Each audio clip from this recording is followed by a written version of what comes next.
আপনি কি জানেন বাংলাদেশ সরকার প্রতি বছর লাখ কোটি টাকার একটি হিসাব প্রকাশ করে? এই হিসাবের নামই বাজেট। সহজ ভাষায় আগামী এক বছরে সরকার কত টাকা আয় করবে, কোথা থেকে আয় করবে এবং সেই টাকা কোথায় খরচ করবে তার সুনির্দিষ্ট পরিকল্পনার নামই বাজেট। প্রশ্ন আসতে পারে, এই বাজেট কেন দরকার? উত্তর হিসেবে বলতে পারি, যেমন একটি পরিবার চালাতে আয়ের সাথে ব্যয়ের হিসাব মেলাতে হয়, ঠিক তেমনি একটি রাষ্ট্রও চালাতে বাজেটের প্রয়োজন। দেশের উন্নয়ন, রাস্তাঘাট তৈরি, গরিব মানুষের পাশে দাঁড়ানো এবং দেশের অর্থনৈতিক স্থিতিশীলতা ধরে রাখতে এই বাজেট অপরিহার্য।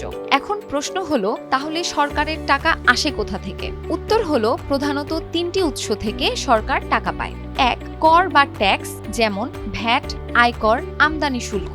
দুই, সরকারি সেবা ও ফি, যেমন বিভিন্ন লাইসেন্স, ফি এবং সরকারি প্রতিষ্ঠানের আয়। তিন, দেশি বিদেশি ঋণ, যেমন IMF ঋণ, বিশ্ব ব্যাংকের ঋণ। এবার প্রশ্ন, এই টাকা যায় কোথায়? সবচেয়ে বেশি খরচ হয় শিক্ষা, স্বাস্থ্য, কৃষি, সামাজিক নিরাপত্তা, অবকাঠামো উন্নয়ন, সরকারি কর্মকর্তা কর্মচারীদের বেতন ভাতা এবং ঋণ সুদ পরিশোধে।